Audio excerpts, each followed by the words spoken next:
మలయాళం మండలంలోని నూకపల్లి డబుల్ బెడ్రూమ్లో తనకు తెలిసిన మరొక మహిళ ఇంటికి వచ్చినప్పుడు తనతో సన్నిహితంగా ఉన్న ఒక వ్యక్తితో కలిసి ఉన్నప్పుడు ఈ మలయాళం మండలానికి చెందిన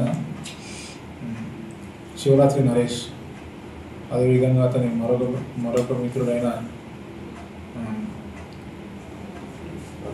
గురం శ్రీకాంత్, అదేవిధంగా అంజయ్య, మల్లేష్, వీళ్ళు నలుగురు కూడా ఆమెపై అత్యాచారం చేయడానికి ప్రయత్నం చేశారు. అందులో భాగంగా గురం శ్రీకాంత్, అదేవిధంగా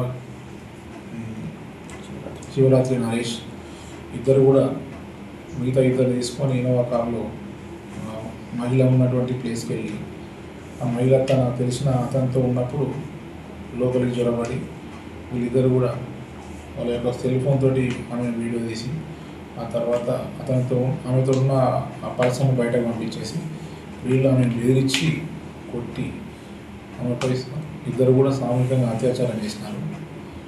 ఆ సమయంలో వీళ్ళతో వెళ్ళినటువంటి అంజయ్య, మల్లేశం వీళ్ళు బయట కాపలాగా ఉన్నారు. వీళ్ళకి ఎలా వెళ్ళారంటే మన శివరాత్రి నరేష్ ఒక ఇన్నోవా క్రిస్టా వెహికల్లో ఆ ప్రాంతానికి వెళ్ళడం జరిగింది. ఆ తర్వాత మొదట ఎవరైతే ఆ మహిళ తన తెలిసిన వ్యక్తితో ఉన్నదో అప్పుడు తీసుకున్న వీడియోను అంతా కూడా ఆమెకు పంపించి ఆమెను బ్లాక్మెయిల్ చేయడం, బెదిరించడం, మళ్ళీ ఆమె ఫోన్ చేసి నువ్వు ఎప్పుడు వస్తావు అని చెప్పేసి ఆమెను ఊరికే మాటలతో బెదిరించడంతో ఆమె నిన్న మాకు రాత్రి ఫిర్యాదు చేయడం జరిగింది. అందులో బాగా కేసు నమోదు చేసుకొని వారిని అరెస్ట్ చేసి ఈరోజు రిమాండ్ తరలించడం జరుగుతుంది. అందులో శివరాత్రి నరేష్ అనే వ్యక్తి మీద దాదాపు 13 కేసులు ఉన్నాయి. అలాగే రౌడీ షీట్ కూడా ఉంది. అదేవిధంగా మరో వ్యక్తి అయినటువంటి గుర్రం శ్రీకాంత్ మీద కూడా కేసెస్ ఉన్నాయి. అతని మీద కూడా రౌడీ షీట్ ఉంది.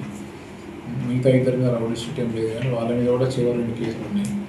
వీళ్ళందరి మీద మా జిల్లా SP Shri Ashok Kumar sir IPS గారు ఆదేశాల మేరకు రౌడీ షీట్ల మీద ప్రత్యేక నిఘా పెట్టడం జరిగింది. వారి కదలికల మీద కూడా నిఘా పెట్టడం జరిగింది. వారి మీద చట్టపరంగా ఎంత స్ట్రాంగ్గా ఉండాలో అంత మా ఎస్పీఆర్ ఆదేశాలను మేము పాటిస్తూ వాళ్ళ మీద ఎప్పటికప్పుడు నిఘా ఉంచుతూ వారి కదలికల పైన వాళ్ళ మీద చర్యలు తీసుకోవడం జరుగుతుంది.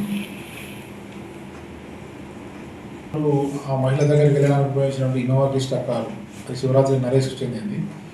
ఆ కారును మరియు ఆ మహిళ తన ఒక అబ్బాయితో ఉన్నప్పుడు తీసిన వీడియో తీసినటువంటి సెల్ ఫోన్ మరియు వారికి సంబంధించిన సెల్ ఫోన్ కూడా స్వాధీనం చేసుకోవాలనేది వాటిని కోర్టులో డిపెండ్ చేయడం జరుగుతుంది.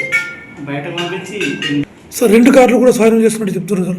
లేదు, మన అఫెన్స్కి ఉపయోగించిన కారు మాత్రమే స్వాధీనం చేసుకునే మీకు 2 కార్లు